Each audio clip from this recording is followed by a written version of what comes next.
So the first side to move will be the Protestant forces, but as this is the first turn, the Catholic forces get a special opportunity to fire their artillery to represent things that happened before the start of the actual battle. In this case, the Catholic artillery is here on this hill, this unit here. Artillery can fire in several different ways. They can fire as a unit themselves to cause morale tests, and they can also fire in support of other units which are attacking. But at the moment they are outside their own effective range, which is 3 of these measurements. These measurements are the frontage of a single base, as you can see from here. Okay. So they are not within range to do for normal fire, but they can within 10 of these, which these are, which the enemy are. They can do what's called bombarding. Bombarding is a kind of harassing fire designed to try to slow down enemies' movement. So they're going to do bombarding on this unit here in an attempt to slow down these units from moving. So now we can get to the first part of the Protestant turn properly, which is movement. In this system, as long as the unit is moving directly forward and is not performing any actions such as wheeling or deviation from moving straight forward, and hasn't got any other things happening to it, like for example it's crossing terrain or being under artillery fire, it can just move. Infantry units move 1.5 of these distances here, but remember that one of these blocks is half the frontage of a unit. Cavalry can move 3. So what I'm going to do is I'm going to move the armies forward, the units that can move without any problems, and then I'll come back and do units which need more actions to do it. Here you can see I've moved the leading Swedish cavalry units here 1.5 base widths forward. They can move quicker than that. They can move 3 base widths, but because they have attached commanded shot with the unit, that's what these little the red and the blue marker here are. They're little groups of infantry. If they do that, they risk leaving those behind and losing them. So I've restricted their movement advance to that distance, and then I will now move the other ones here up to join them, like so.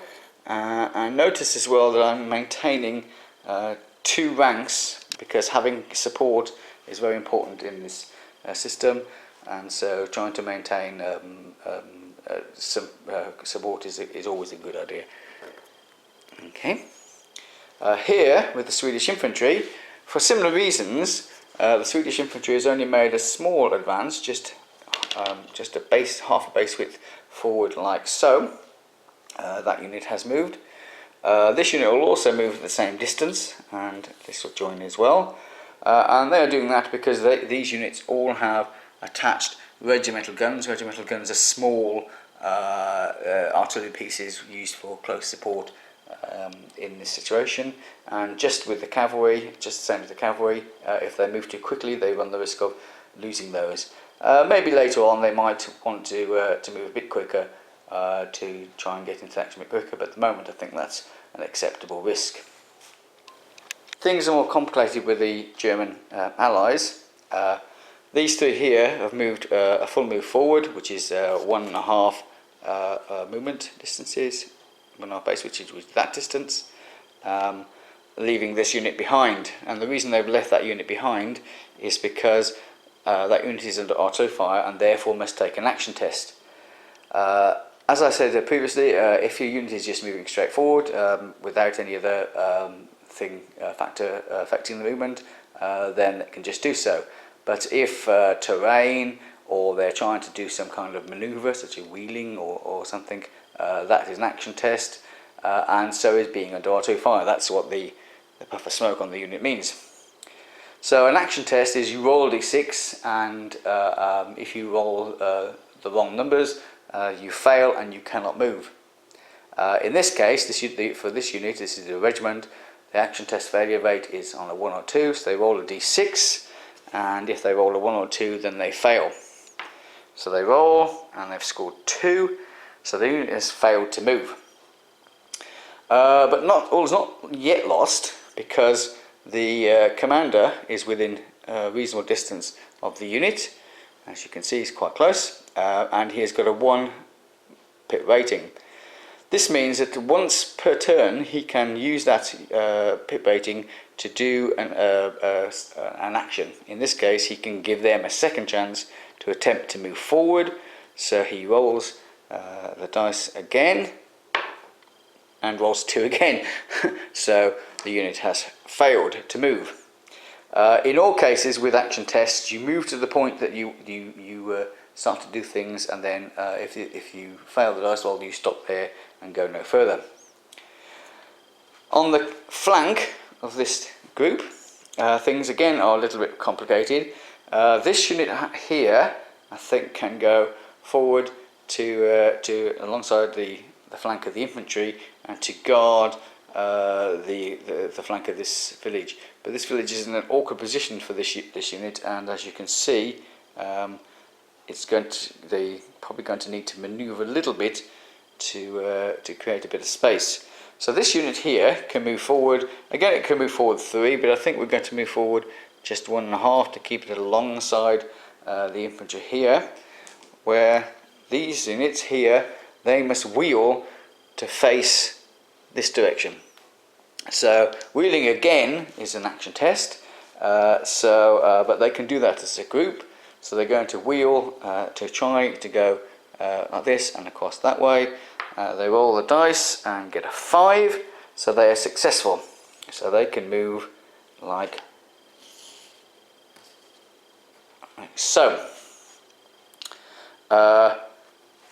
This unit here will also wheel to stay behind these and provide rear support, and it's rolled a 1, so it fails to move. This unit is just going to move forward like so. We cannot have another attempt to try and move this, because this commander is going to get a rating of 1, and so he's out of options to do things here. Meanwhile, on the other flank, the Swedish commander also has 2 pips, so he's a good commander, and he can give you can use those to do things. So in this case, he doesn't need to re-roll any action tests for failed results, but he can give his units a second movement or more movements. So he will attempt to do that. So what he's going to do is he's going to attempt to give this group of infantry a second movement, and that is an action test. The action test for these Swedish brigades is also a failure on a 1 or 2, so he rolls the dice, and if it's not a 1 or 2, they can make a second move. So he rolls the dice, was 5, so they can make a second move. He's also got a rating of 2, so he can give them a third move, or attempt to give them a third move, which he's going to try and do, which again is another action test. So he rolls for that, and he's passed that as well, so they can move a further base width forward, like so.